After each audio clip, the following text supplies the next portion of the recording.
O Trilhas da Democracia de hoje dá continuidade à série intitulada Sistema Prisional, o Labirinto da Punição, que é o título do livro que acaba de ser publicado pela editora Alameda, de São Paulo, que eu tive o prazer de organizar. Deixa eu acrescentar aqui a capa do livro, que pode ser adquirido por meio do link que aparece agora. Nesse programa de hoje, que está sendo gravado, nós receberemos o sociólogo e professor da Universidade Federal Fluminense. Deixa eu convidá-lo a entrar nesse exato momento. Daniel Hirata. Daniel, seja muito bem-vindo ao Trilhas da Democracia mais uma vez. É um prazer sempre recebê-lo. Por favor, seja muito bem-vindo, Daniel. Olá, Marco. Prazer é todo meu estar aqui para conversar com você, com todos os nossos convidados aí, ainda mais a propósito do lançamento desse livro, que eu saúdo aí como um grande lançamento editorial desse ano. Daniel, que escreveu o texto da orelha do livro. Na sequência, chamo aqui para fazer parte, ele aí, Igor Mendes, escritor, professor, que escreveu o prefácio do livro. Igor, seja muito bem-vindo mais uma vez ao Trilhas da Democracia. É um prazer recebê-lo. Obrigado, boa noite, Marco, Daniel. Uma alegria, né, estar em tão boa companhia, ainda que para debater uma tragédia, né? Então, saudar também o convite. O livro, para mim, foi uma enorme responsabilidade, assim, satisfação contribuir com esse trabalho. E para compor esse time, eu adiciono agora Antônio Júnior, assistente social formado pela Universidade Federal de Pernambuco, que escreveu um dos capítulos do livro intitulado O Lugar da Prisão no Capitalismo. Antônio de Albuquerque Gonçalves Júnior. Antônio, seja muito bem-vindo ao Trilhas da Democracia. É um prazer recebê-lo. Prazer é meu, Marco, de estar aqui participando, tentar trazer alguns elementos, né, desse texto e também contribuir aqui um pouquinho na conversa com os camaradas. Bom, eu começaria fazendo uma mesma pergunta ao Daniel e ao Igor, pedindo que cada um explorasse uma dimensão, né, dessa pergunta, que é a seguinte: como é que é possível pensar segurança pública, por favor, Daniel, e o sistema prisional, por favor, Igor, nos marcos do modo de produção capitalista na sua fase neoliberal? Por favor, Daniel, inicie os nossos trabalhos hoje. Boa noite, então, Marco. Eu sou o tipo de pesquisador que não consegue desvincular de maneira nenhuma, né, a reflexão sobre a área de segurança pública, sobre seus problemas, prisão, polícia, crime, etc., de suas relações com uma estrutura social, econômica e política, né, que a gente pode chamar de neoliberal, capitalista, etc. Enfim, eu acho que só no marco dessas relações é que é possível, né, a gente ter uma reflexão mais compreensiva dos fenômenos aí que a gente trabalha, né? Enfim, isso aí não é ideia minha, já vem de muito tempo, né? Ideia de sistemas punitivos, por exemplo, né? Urskish Maia, Michel Foucault, enfim, tem uma nobre linhagem aí de uma série de autores que sempre pensou essas coisas de uma maneira articulada. No momento atual que nós vivemos, eu acho que, olhando assim mais de perto os problemas que me interessam, né, enfim, a questão da violência policial, dos grupos armados, enfim, são os temas que eu venho me dedicando nos últimos anos. Me parece que há uma relação, né, entre um tipo de capitalismo de cunho extrativista, neocolonial, que é absolutamente inseparável, né, dos fenômenos que a gente observa aí, seja, por exemplo, né, dos milícias, dos grupos armados em geral, a maneira como a brutalidade policial vem apoiando, né, enfim, a execução de todo tipo de negócios que funcionam nesse limiar entre legalidade e ilegalidade, né, enfim, os ilegalismos, né, enfim.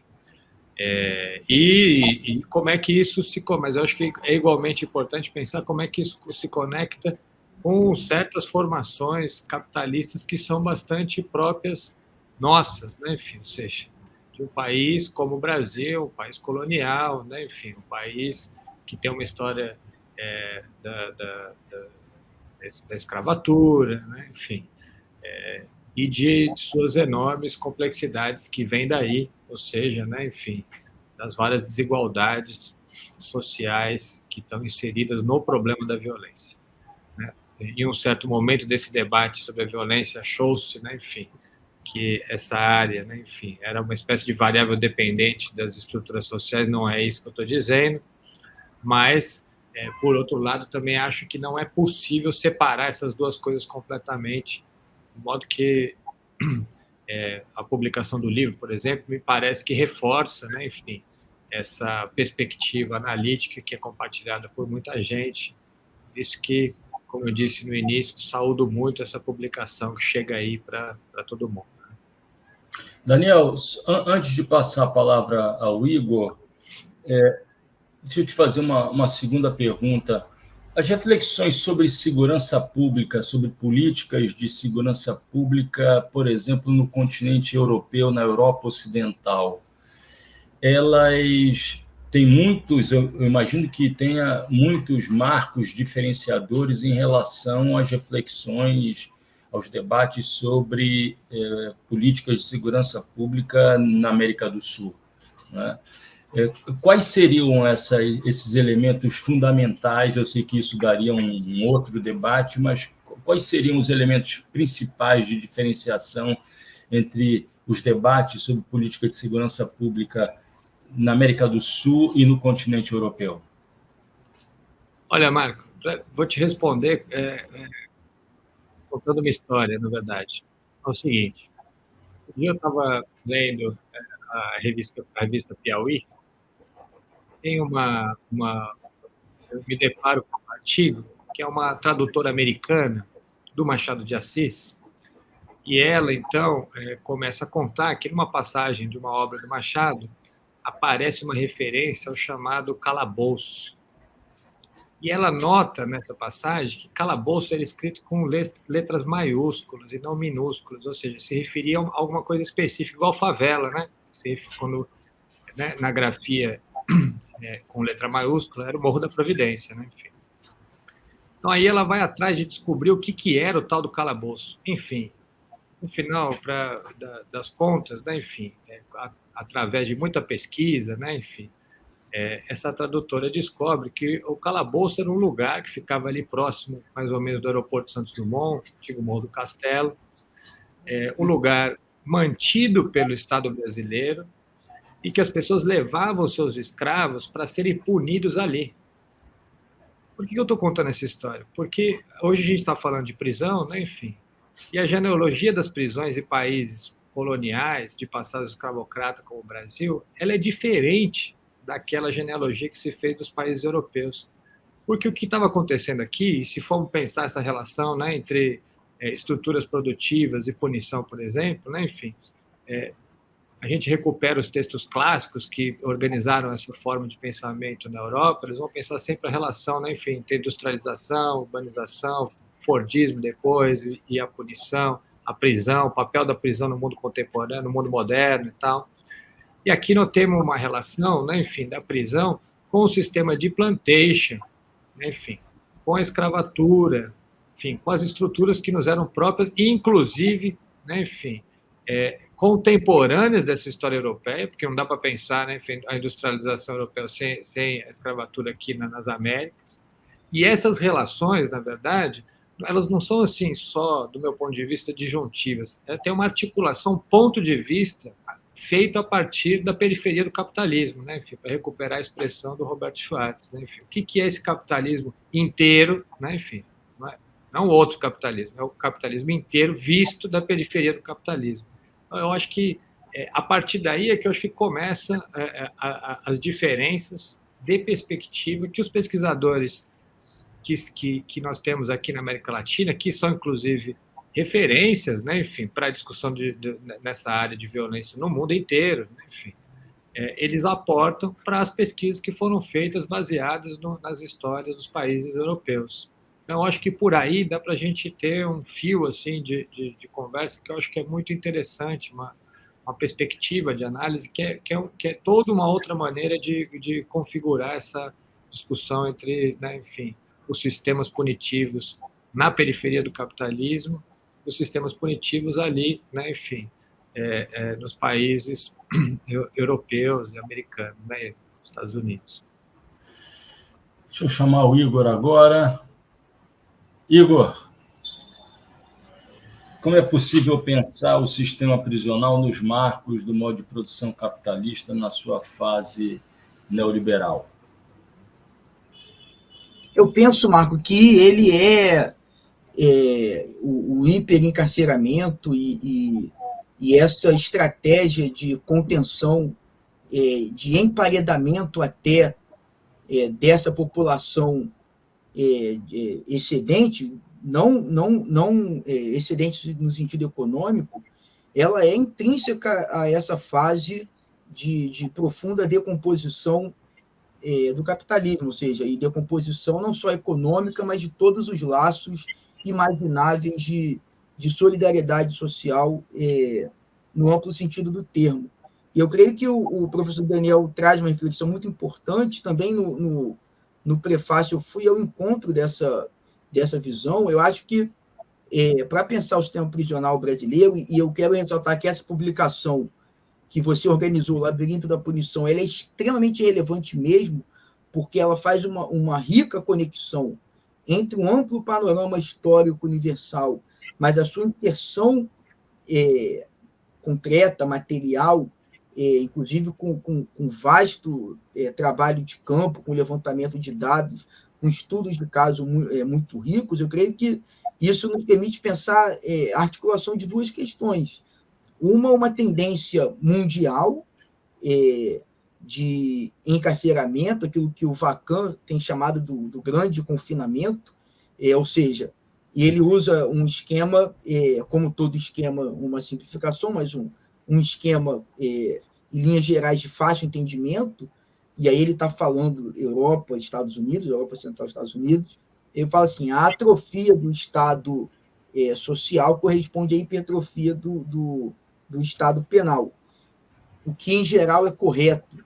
O problema é que, se você olha para a realidade brasileira, essa realidade colonial, escravista, que mantém um dos maiores índices de concentração fundiária do mundo, com todo o cortejo de iniquidades daí resultante, inclusive o inchaço, o crescimento completamente desordenado, em todos os sentidos das grandes cidades, o quadro de devastação que isso nos apresenta, agora agravado, inclusive, pelas razões ambientais, há, ao lado dessa tendência, algo muito brasileiro. E a questão é, bom, nós podemos falar no Brasil de uma atrofia do Estado social, mas a questão é, quando houve esse estado de bem-estar social?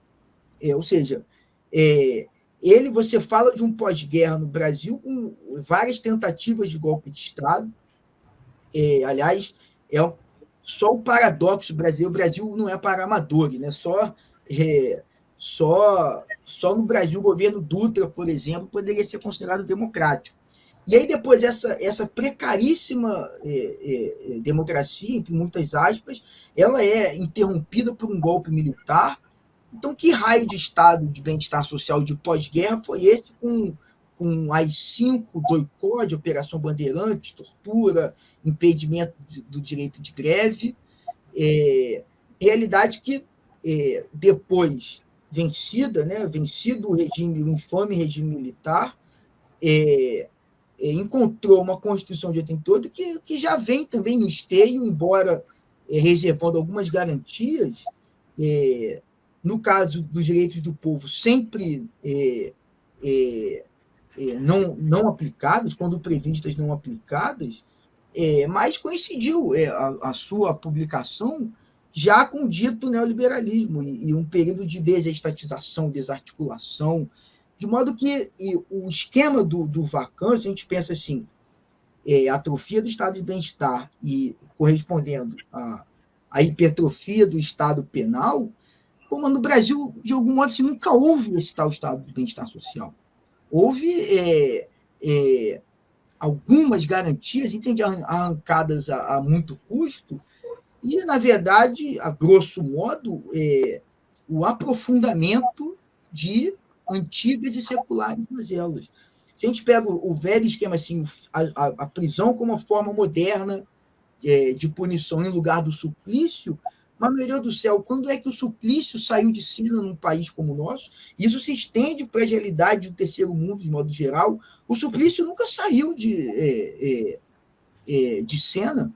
Não, as sucessivas chacinas ostentadas em público, ou seja, você pode pegar o Tropa de Elite como um exemplo, toda a mediatização dessa situação, e eu noto que muitos pesquisadores estrangeiros têm dificuldade de entender isso, entender que no Brasil chacina dá e não tira voto. O próprio Zaffaroni, falando naquele livro clássico, Inimigo do Direito Penal, o grande jurista argentino, ele fala que os regimes militares aplicavam, né, um sistema penal paralelo, com prisões administrativas, estado de exceção, e também um sistema prisional clandestino, subterrâneo, ou seja, ilegal, as casas da morte.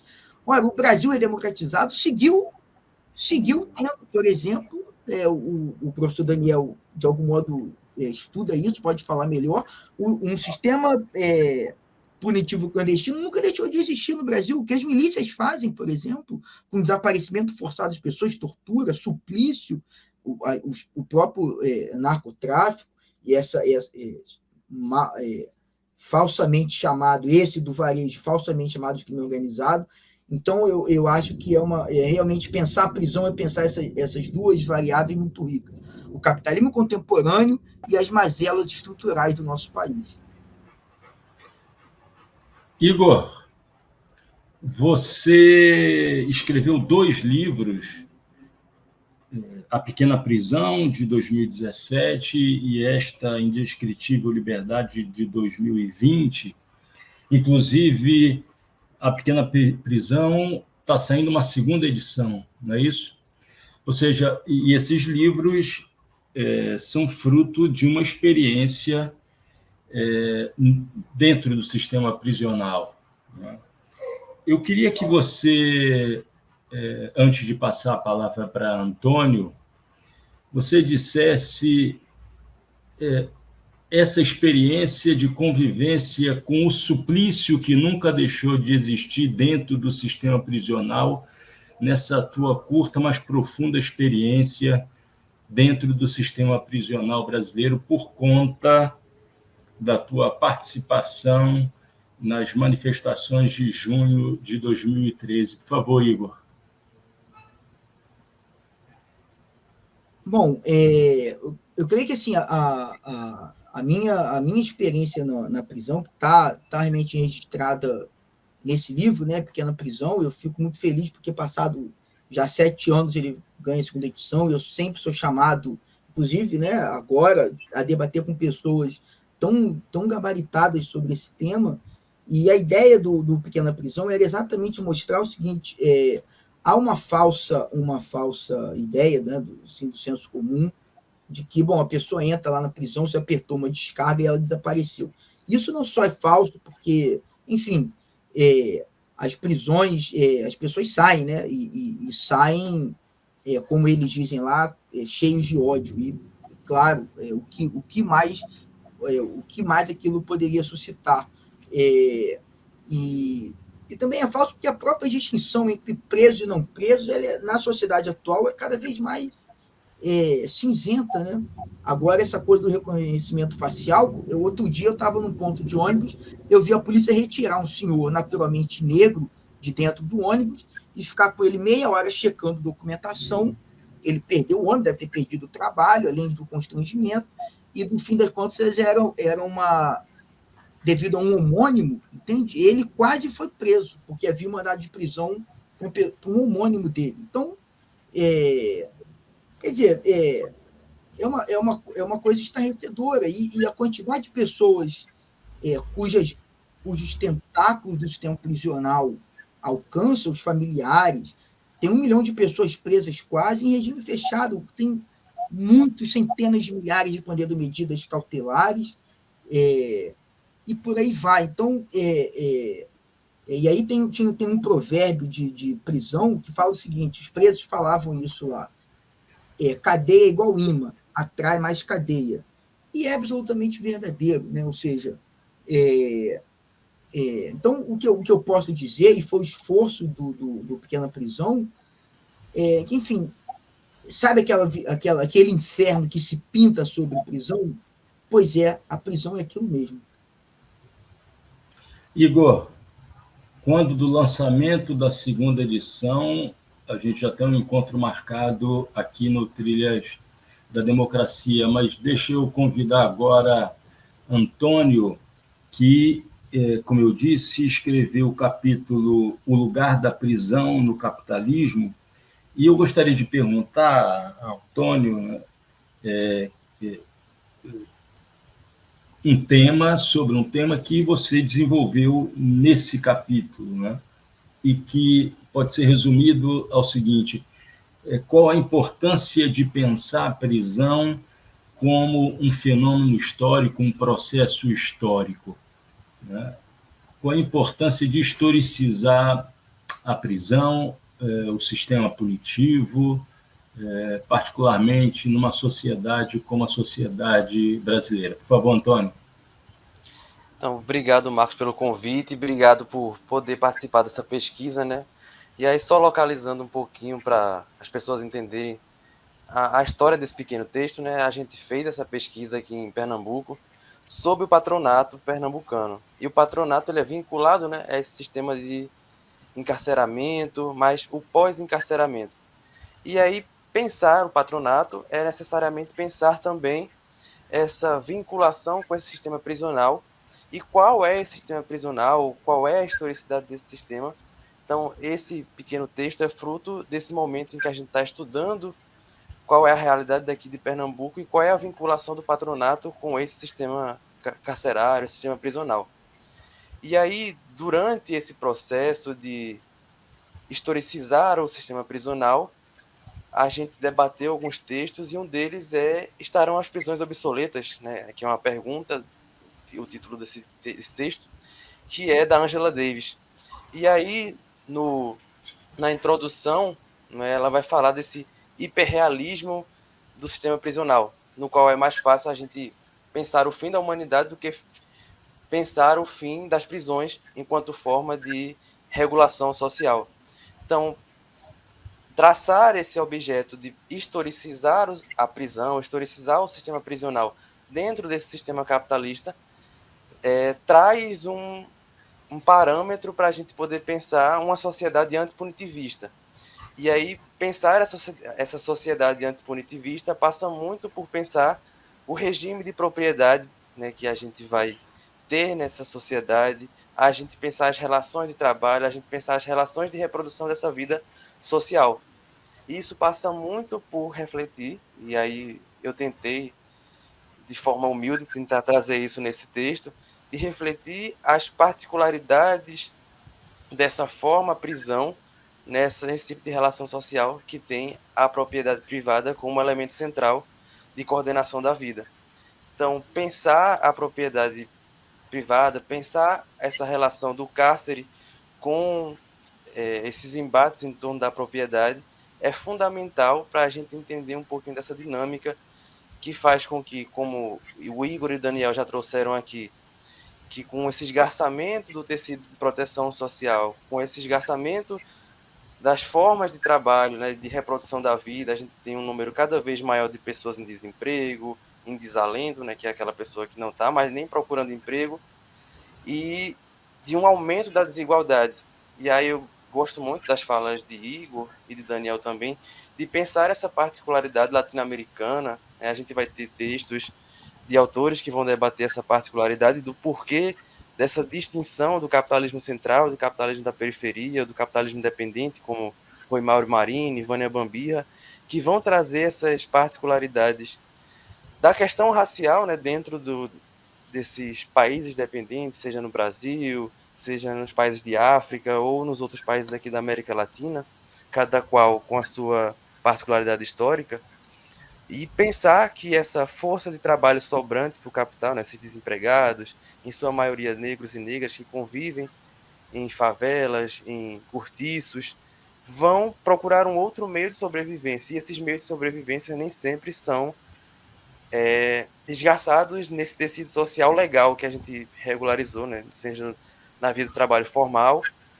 Então, pensar essa historicidade é pensar nas formas de tentar combater esse tecido social que se transforma nesse imã, como o Igor falou, que atrai cada vez mais a juventude, os desempregados, para essas formas ilegais de sobrevivência, esse mercado informal da sobrevivência.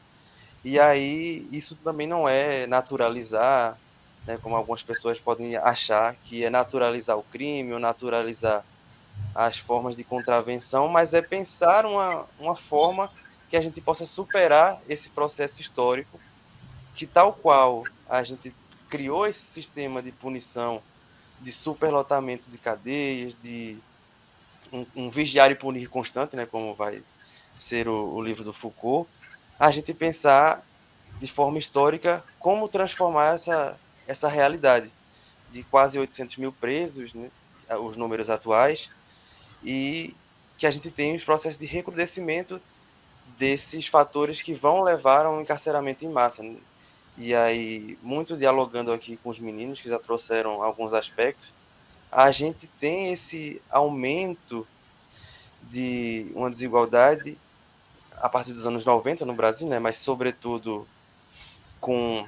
nos anos 2000, com a nova lei de drogas, e isso vai impulsionar todo um regime, não só no Brasil, né, mas que já vem dos anos 90, dos Estados Unidos, da União Europeia, na China, na Rússia, de um processo de elevação desse número de pessoas presas e encarceradas, como também uma forma de controle dessa mão de obra sobrante, né, de fazer esse controle entre salário, entre essa regulação por meio do nível de uma população sobrante. Então, isso vai ser muito interessante para poder refletir o papel da atualidade dessa instituição, né, que tem a sua universalidade, como Igor e Daniel já citaram, a gente vai ter essa universalidade nessa forma burguesa da existência, mas também as particularidades das nossas configurações históricas e sociais. Então, é muito importante tentar trazer esses elementos, traçar essas determinações da disputa da luta de classes no Brasil, mas também de uma maneira universal, pensando essa trajetória histórica da prisão enquanto elemento que vai surgir como forma de regulação dessa nascente força de trabalho no século XVIII, século XIX, mas que também vai perpassar todas as transformações da formação do capitalismo, seja no centro, seja nas suas formações dependentes. Então, historicizar é um elemento muito importante para a gente desnaturalizar esse processo de encarceramento em massa e de violência constante, seja estatal ou paraestatal. Antônio, eles vão se sentir elogiados, você usou esse termo. Eu gostaria que você fizesse uma pergunta aos meninos, né? Agora, ao Igor e ao Daniel, por favor. Então, já trazendo um pouco, né, que eu já levantei aqui dessa pauta da política de drogas, uma pergunta para vocês seria: qual a perspectiva que vocês se enxergam, né, nesse futuro próximo que se mostra com esse recrudescimento da luta das drogas? A gente tem visto as votações no Congresso Nacional sobre a posse e o porte de drogas, também esse debate do Supremo Tribunal Federal que está sendo levado a cabo. Então, qual a perspectiva com esse recrudescimento da nova política de drogas, ou dessa reformulação da nova política de drogas, que leva tanto a juventude negra para as prisões aqui no Brasil? Então, passo a palavra para vocês. Daniel, por favor. Olha, Antônio, não dá para a gente falar de uma perspectiva que seja muito otimista, né? Na verdade, enfim, a gente está, eu acho que, num momento muito ruim, e eu diria assim que é um momento ruim não só do Brasil, mas da América Latina e talvez até do planeta, né? Quer dizer, porque há uma mobilização, né? Desses símbolos do sofrimento, do ódio, enfim, direcionado a essas políticas de enfrentamento às drogas, ao crime, etc., né? Enfim, que vem avançando cada vez mais, né? Enfim, a gente tem esse modelo Bukele agora, salvadorenho, né? Como uma espécie de farol de toda essa movimentação da extrema-direita internacional em relação a isso, que é uma versão extremada, né, do encarceramento, dos tribunais de exceção, né, enfim, do desrespeito aos direitos humanos, do devido processo legal. São formas autoritárias, cada vez mais autoritárias, né, de atuação nessa área. E isso tem encontrado respaldo, né, enfim, de parte importante da população que não consegue enxergar muitas alternativas, porque do ponto de vista do que seria uma ala mais progressista, de esquerda, etc., a gente fica muito preso, né, enfim, a um conjunto de receitas que me parece que estão muito envelhecidas nesse momento, né, enfim, e que não conseguem encontrar apelo social, de maneira que elas aparecem para as pessoas como uma espécie de uma hipocrisia, né? Então, quer dizer, eu gostaria aqui de lembrar, mais uma vez, né, como a gente está falando de prisões, né, uma das passagens que eu mais gosto do Vigiar e Punir, quando Foucault ele diz assim, bom, ele está escrevendo em 75, né, o Vigiar e Punir, e aí recuperando um pouco os embates e os debates, né, do reformismo, que o objeto desse livro é o reformismo liberal, né, enfim. Ele vai dizer, veja, nós já temos há 200 anos o mesmo diagnóstico sobre as prisões. Não ressocializa, não reintegra, é um lugar de formação de grupos criminais, pune as famílias junto com os prisioneiros, etc, etc, etc, etc. Ele chama de uma crítica monótona às prisões, né? Enfim. E ele diz, a cada momento em que se reiteram essas críticas, a resposta que se tem é um mais prisão e não menos prisão. É como se você tivesse, na verdade, dentro, ele diz, é do nascimento das prisões que vem a reflexão da sua própria reforma. De modo que a prisão, ele vai dizer, é uma espécie de fracasso penal e sucesso institucional. A crítica da prisão, ela vem acompanhada de um receituário reformista que advoga pela sua expansão. E isso ele está escrevendo em 75, ou seja, já faz bastante tempo, né? Enfim. E me parece que a gente ainda continua preso nesse tipo de labirinto, para usar o título do livro, né? Enfim, a gente fica ainda preso nesse negócio.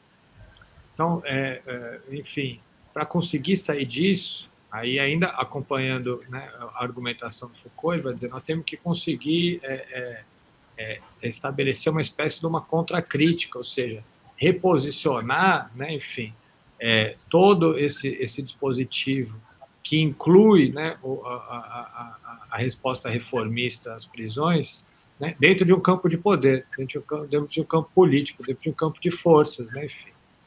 Porque, veja, é na mesma medida em que cresce, né, enfim, esse movimento autoritário de extrema-direita, que cresce também uma figuração que coloca de um lado o Estado, do outro lado o crime organizado, como duas coisas que correm em paralelo, não se encontram. Ou seja, é uma incapacidade de perceber, né, enfim, todas as relações legais e ilegais que entramam um campo de poder que permite que essa coisa toda funcione de maneira articulada e que permaneça e que se expanda.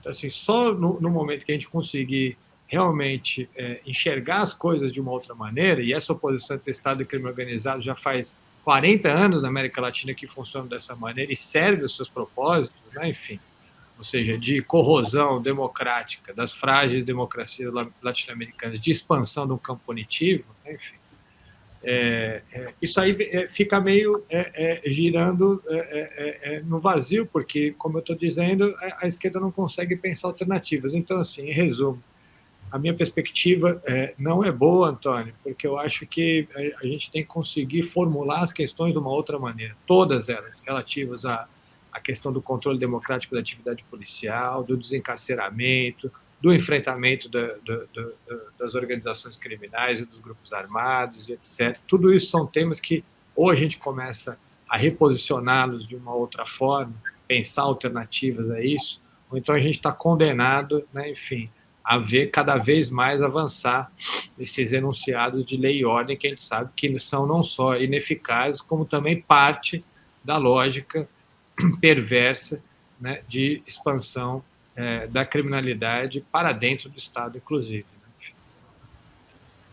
Antes de passar a palavra a Igor, no programa anterior, no Trilhas da Democracia anterior, a gente recebeu aqui duas autoras também de capítulos do livro, Glauciane Fabiola, e a deputada estadual do PSOL, Dani Portela, e um dos assuntos debatidos foi exatamente a solução encontrada pela governadora do estado de Pernambuco, do PSDB, Raquel Lira, que reconhece que Pernambuco tem o pior sistema penitenciário do Brasil, né? E a solução encontrada por ela é a abertura de mais vagas. Eu acho que isso vai na direção daquilo que Daniel acabou de dizer, recuperando Foucault do Vigiar e Punir. Dito isso, ato contínuo, por favor, Igor, responda, por gentileza, a pergunta feita pelo Antônio sobre quais as perspectivas que se mostram para o futuro próximo com o recrudescimento da política de guerra às drogas no Brasil. Por favor, Igor. Eu também vejo como nós gostamos, né, todos, acho, Marco, o Gramsci, o otimismo da vontade, pessimismo da inteligência. Se a gente entende que as prisões são estruturais no capitalismo, não há como reverter isso mantendo intactas as estruturas da qual desenvolvem-se essas consequências. Enfim, as prisões são derivadas, elas não são causais, entende? Você precisa explicar a prisão pela sociedade que constrói a prisão. Então, por exemplo, a atual votação do Supremo Tribunal Federal, e aí o Congresso piora isso, né? Porque o remédio, até o remédio é inaceitável. Mas mesmo a votação no Supremo específica sobre o porte de maconha, que flexibiliza certos aspectos da infame lei de drogas que nós temos no país, responsável por a população carcerária dobrou em 10 anos. Não vou falar mais nada sobre o impacto da lei de drogas, que começou a vigorar em 2006. Mas o fato é, o Supremo, embora flexibilize certos aspectos dessa lei, até onde eu vi, mantém o seguinte: no fim das contas, a autoridade policial dirá se aquela situação instalada configurava-se como tráfico ou uso próprio. Ora, amigo, enquanto se mantiver na mão, né, esse poder de interpretação subjetivo na mão da autoridade policial, dizer se é tráfico ou uso próprio, nós não vamos dar um passo. Nós não vamos dar um passo. Porque você vê o seguinte, não é o código que conta, o que conta é o sujeito. Aí os dogmáticos do direito vão ficar chocados, mas é verdade. Isso é mais antigo do que andar para frente, como se diz, né? A professora Vera Malaguti, querida professora Vera Malaguti, uma das grandes cabeças desse país, esteve aqui várias vezes, ela tem um trabalho dos anos 90, escrito assim, difíceis ganhos fáceis, ela vai mostrar lá, ou seja, os menores de idade, em medida, quando moram na zona sul do Rio, o padrão médico, o cara vai para a clínica se tratar. Se o cara é da favela, se o jovem, nesse caso, é da favela, ele é internado para cumprir medida socioeducativa, ou seja, o que conta é o sujeito. Você vê que algumas tentativas de reformar, flexibilizar aspectos legais, fundamentalmente fracassaram. Você vê, as audiências de custódia, por exemplo, embora há um passo à frente aí, porque a situação anterior, as pessoas ficarem 90 dias sem nem ver um juiz, evidentemente que isso é a barbárie completa e instalada. Agora, a audiência de custódia não reverteu a tendência de aumento da população prisional. Porque é o seguinte, com qual ideologia os juízes julgam? Você flexibilizou até certo ponto a legislação, instituiu ali instrumentos mais administrativos do que qualquer outra coisa, mas com qual ideologia o juiz avalia aquele preso que vem diante dele? É um dado, isso está no livro, é um dado estarrecedor, quer dizer, em 2021 caíram no país as ocorrências policiais, mas aumentou o encarceramento. Ou seja, cai o universo, assim, a base se restringiu, o número de ocorrências policiais, mas aumenta o encarceramento. Porque o que se julga de fato não é o código que conta, o que conta é o sujeito, amigo. O sujeito julgado é o que conta. E aí existe uma construção, e aqui nós estamos falando de cultura mesmo, de ideologia, de cultura. Ou seja, eu me lembro do Nelson Werneck Sodré, tem um livro antigo, já está fora de circulação, chamado A Ideologia do Colonialismo. Ele vai mostrar como que em diversos autores brasileiros aparece essa ideologia, uma ideologia colonial, até Euclides da Cunha, nos Sertões, ele mostra passagens e tal, isso é um debate conhecido sobre os sertões, a visão, né, da população não branca pelo Euclides da Cunha, apesar da honestidade dele, assim, e até ingenuidade, mas o Nelson Werneck Sodré vai contar isso. Então, isso é um problema de ideologia. De modo que, sem fazer um debate ideológico político, enfrentando na veia o problema, ou seja, de que no Brasil, no fim das contas, a doutrina de segurança nacional, construída pela Escola Superior de Guerra nos anos 40, lá no Dutra, e depois reforçada pelos militares, que tem como centro o inimigo interno, ela está vivíssima no Brasil. Ou seja, há a construção de quem é o inimigo interno. E quem que é o inimigo interno? Hoje, jovem, negro, morador de periferia. Esse é o inimigo interno. O padrão usado contra ele é o emparedamento. Como mudar isso? Vou terminar com o perseguidor Gramsci construindo uma outra hegemonia. E aí não é só um enfrentamento ideológico político, é esse discurso de lei e ordem, que inclusive chocou o ovo da serpente. Ou seja, você pensa na extrema-direita, você não tem como discutir a emergência dessa extrema-direita sem discutir o discurso de lei e ordem, por exemplo, criado por uma direita perfumada, elitista, que se considera muito liberal, como o próprio Grupo Globo. Quem mora aqui no Rio sabe, é só chegar o verão, como que é tratado o cara da favela que vai para a praia, é a invasão dos bárbaros. Mas esses são os liberais, né? Só que, bom, no Brasil, os liberais conviveram com escravos, né? Esse é o liberalismo, o nosso liberalismo. Então, se enfrentar esse debate, se enterrar a ideologia do inimigo interno, medidas cosméticas, e eu louvo que uma pessoa que a gente resgatar do calabouço, para usar a expressão já usada aqui, vale esforço. Eu reconheço. Enxugar gelo é importante? Sob certa medida, sim. Se você soltar um cara lá de dentro, isso vale esforço. Agora, medidas administrativas que apenas enxuguem gelo, sem fazer esse debate ideológico, político, não podem reverter a tendência geral de barbarização dessas populações marginalizadas. A gente está entrando na reta final do programa e eu gostaria de fazer uma última pergunta a vocês três. Já se passaram 16 meses, né, do governo Lula 3. Havia certas expectativas em relação à tomada de um conjunto de medidas que seguissem a diretriz da valorização, da revalorização dos direitos humanos. Não é?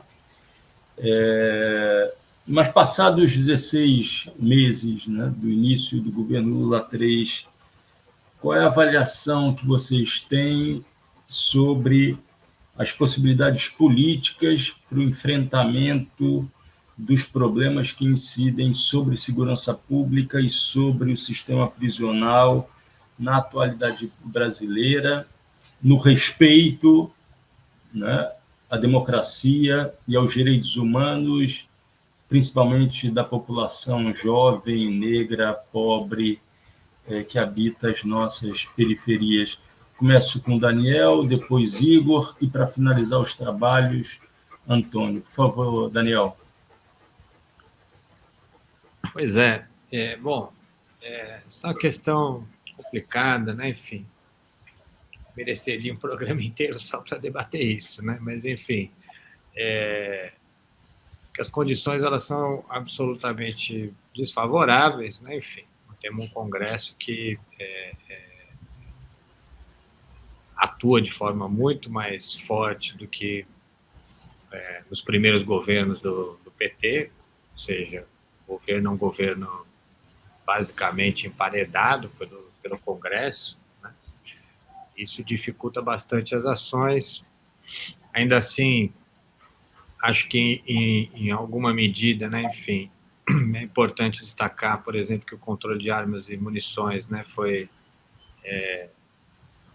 em boa medida recuperado, né, enfim, que a gente teve aí 4 anos de desmontagem do Estatuto do Desarmamento, e eu acho que isso talvez tenha sido a grande medida, né, enfim, nessa área de segurança pública, a mais positiva, mas ainda tem muita coisa que tem que ser feita, né, enfim, sobretudo do ponto de vista da efetiva implementação do SUSP, né, do Sistema Único de Segurança Pública, ainda não saiu do papel, e aí isso envolve um grau de complexidade enorme, é verdade, mas eu acho que está caminhando de forma muito lenta, né? Enfim, nós não tivemos, né, enfim, uma atuação mais consistente nessa direção, né? Aqui no Rio de Janeiro mesmo, que a gente viu, foram mais atitudes reativas em relação às conjunturas que se apresentaram ano passado no governo, né? Enfim, e as soluções que vieram, eu considero que não foram tão condizentes, né? Enfim, um governo progressista, né? Ou seja, estabelecer uma GLO em portos e aeroportos, né? A atuação da Força Nacional aqui, eu acho que essas são erros recorrentes, na verdade, que voltam a acontecer nesse momento. Então, assim, talvez, né, enfim, se o governo conseguir, de alguma maneira, né, abrir um espaço nesse emparedamento com relação ao Congresso Nacional e sair, né, dessa lógica de apagar o incêndio. O último incêndio foi aquela fuga, né, do presídio de segurança máxima de Mossoró, né, enfim. Eu lembro que naquele momento, fala assim, alguém me perguntou: nós estamos vivendo uma crise do sistema penitenciário brasileiro? Eu falei: veja, o sistema federal não é exatamente representativo do sistema penitenciário brasileiro, né? E o sistema federal nunca tinha tido uma fuga, agora teve duas, então teve duas pessoas que fugiram. A crise, na verdade, está nos sistemas estaduais, né? Enfim, que é onde se concentra o grosso da massa da população aprisionada e onde as condições são muito piores, na verdade. Enfim, é sobre isso que deveria...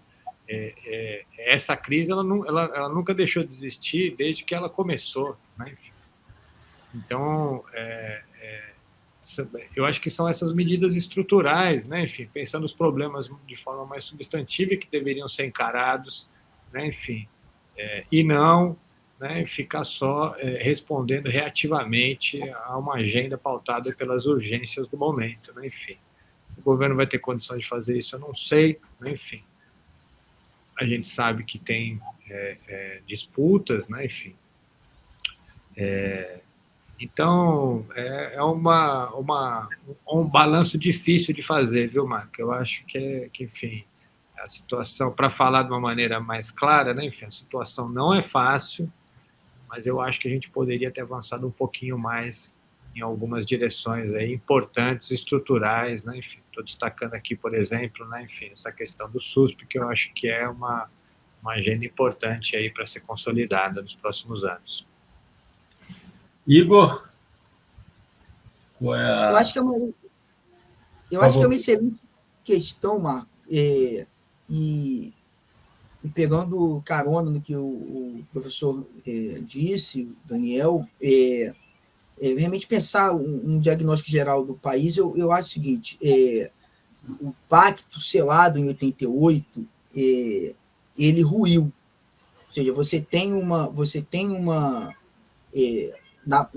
o topo da pirâmide, capital financeiro, etc., avançando sobre os poucos direitos sociais, não em abstrato, concretamente assegurados na Constituição, reforma trabalhista, o direito de greve, até o direito de greve flexibilizado, etc. E é uma tragédia social de proporções bíblicas anunciadas, né? Porque nós vamos ter... Eu fico imaginando essas pessoas que estão fazendo entrega em aplicativo hoje, essas pessoas daqui a 20 anos, cara, não terão proteção social alguma. Então, assim, de cima, esse pacto é questionado, e de baixo, ou seja, numa perspectiva popular, as pessoas estão pouco se sentem representadas por esse pacto, porque isso explica que a extrema-direita tem angariado uma base popular. As garantias ali inscritas, de fato, não foram as promessas e garantias ali inscritas não foram entregues. O que se expressa, inclusive, no encarceramento, direito a uma vida digna, emprego, e essas pessoas desempregadas, desesperadas, elas, de um lado, isso vai alimentar as fileiras da economia marginal, mas isso também vai alimentar de uma parte dessa mesma população um discurso de tem que ter uma ordem mais dura para acabar com a bagunça, porque eu não quero que meu filho vire traficante. Então, as pessoas vão por aí também. Ou seja, esse pacto ruiu. Ele começa a dar água rapidamente em 2013, e em 2018 ele é absolutamente implodido, né, com Bolsonaro, essa coisa toda. Eu vejo que, da parte do atual governo, há uma tentativa de refazer esse pacto. Só que é uma tentativa inócua, porque, assim, de algum modo, esse pacto, tal como existe, ele já não satisfaz a mais ninguém. Então, o que é necessário fazer é muita mobilização popular e embate ideológico político com forte mobilização.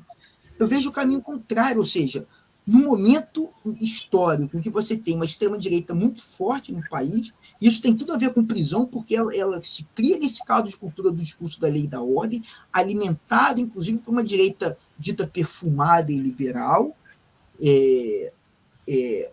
Basta ter uma correria no calçadão da orla que o liberal ele se revela um filisteu, né? Se revela um escravocrata.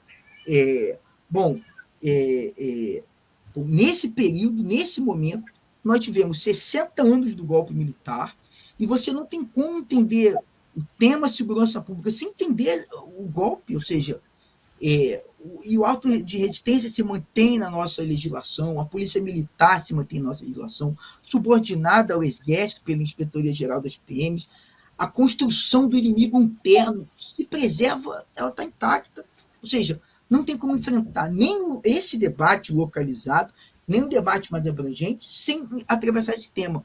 O que o governo fez, por intervenção do Lula, suspendeu, entende? Os eventos oficiais relacionados ao tema. O que houve foi mobilização de intelectuais, de movimento popular, inclusive do seu canal, e eu saúdo você por isso, Marco, de falar desse tema, mas oficialmente não se tratou desse tema.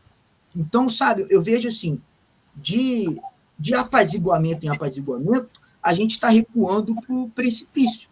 Né? E eu acho que a gente está muito próximo de não ter mais para onde recuar. E aí, quando isso acontecer, bom, aí, amigo, aí, como eu falo, aí, né, à noite todos os gatos são pardos, aí os extremos vão acabar, entendeu? Se impondo. Então, eu vejo com muita de um lado, preocupação, porque é um cenário dramático para o nosso povo, mas, ao mesmo tempo, eu vejo que desses grandes dilemas, e o Brasil vive um sério dilema histórico, social, tem a ver com a própria situação mundial, não dá para pensar isso desvinculado da política interna dos Estados Unidos e por aí vai, quiçá esse dilema seja também oportunidade, não de refazer um pacto que, na verdade, nunca foi benéfico para os trabalhadores, mas de dar, sabe, um passo atrás, que isso vire passos à frente. Quiçá, trabalhemos por isso, né? Antônio, para encerrar, o Trilha da Democracia desse Dia das Mães, por favor. Então, a pergunta, e eu vou focar um pouquinho nessa parte dos direitos humanos, eu vejo com bastante preocupação essa atualidade desse tema de segurança pública, do respeito à democracia, e aí concordo com o Daniel e com o Igor quando a gente fala essa dificuldade da gente ter um Congresso tão reacionário, mas ao mesmo tempo é preocupante o rebaixamento histórico das lutas da centro-esquerda ou da esquerda no modo geral no Brasil. E aí eu me remeto muito àquela fala de Mano Brown no discurso das eleições de 2018 no palco com Haddad. A gente viu aquele momento histórico, foi um momento reflexivo, todo mundo falando é preciso voltar às bases, só que aí passados quase 6 anos, pouco de movimento de base é feito, então a gente tem um rebaixamento ideológico muito voltado para a questão de corte de gastos, de ficar ajoelhado para um sistema financeiro que é cada vez mais voraz. E a gente pode ver, por exemplo, o orçamento do Ministério dos Direitos Humanos, que tem sido cada vez menor, né, desde 2016. E aí, qual é a perspectiva que isso passa para olhar para um horizonte de disputa por um novo pacto de segurança pública? E aí, pensando também um pouquinho aqui sobre Pernambuco, a gente teve o Pacto pela Vida, que está agora misturado com Todos pela Segurança, no qual o veio do braço repressivo é cada vez mais forte e há um abandono sistemático do discurso de braço preventivo, né? Seja pela via da assistência, seja pela via da política de educação pública, né? De reforma urbana. A gente tem um abandono cada vez mais sistemático e a gente também tem um horizonte de exaltação de figuras como Tarcísio de Freitas na segurança pública, que faz o que faz no Porto de Santos, que faz o que faz, né, ali em São Paulo. E dá para aliar esse movimento de uma exaltação a uma figura como Tarcísio, que é um bolsonarista moderado, com essa nova situação dessa composição da lei de drogas, né, do porte. O que é que a gente pode pensar de um horizonte depois disso aprovado com uma Cracolândia, Davi Lema, uma Cracolândia entre aspas aqui? Qual vai ser a situação daquelas pessoas que estão ali naquele ambiente, né? Qualquer dose, qualquer porte de qualquer coisa, então a polícia pode chegar ali destruindo tudo, prendendo todo mundo, que vai estar com base legal, com materialidade constitucional. Então é muito preocupante esse movimento e é importante que a gente discuta, tem espaços como esse daqui do Trilhas da Democracia, e também que a gente recupere o sentido de disputa da base social, né? Como o Igor falou, a direita tem cada vez mais mostrado sua força, mesmo que a gente fique nessa pormenorização de que flopou, que não sei o quê, mas é importante também a esquerda disputar os espaços de hegemonia. E aí recupero a fala de Igor. Porque se a gente deixar tudo como está, pensando só numa prática institucional e de disputa dentro de um horizonte de neoliberalismo rebaixado, a gente vai acabar entregando o futuro para a extrema-direita. Isso é muito preocupante, então é necessário disputar esse espaço dos direitos humanos e da política de segurança pública. Muito bem, a gente está chegando ao fim desse Trilhas da Democracia. Gostaria de agradecer mais uma vez a participação do Daniel. Muito obrigado, Daniel. A participação do Igor. Muito obrigado, Igor. A participação do Antônio, que, como eu disse, escreveu o capítulo do livro que trata exatamente do lugar da prisão no capitalismo. Ele está mostrando agora a capa do livro. Eu vou retirá-los daqui a fim de mostrar a capa do livro e o link por meio do qual a nossa audiência poderá adquiri-lo. Então,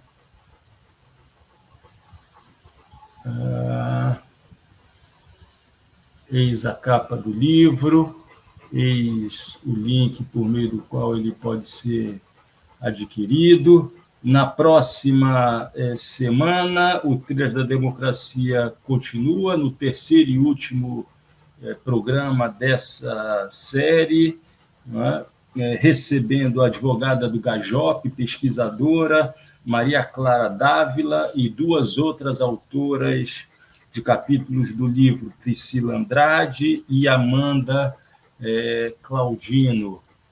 O Trilhas da Democracia fica por aqui e entra a vinheta de encerramento. Até a próxima semana.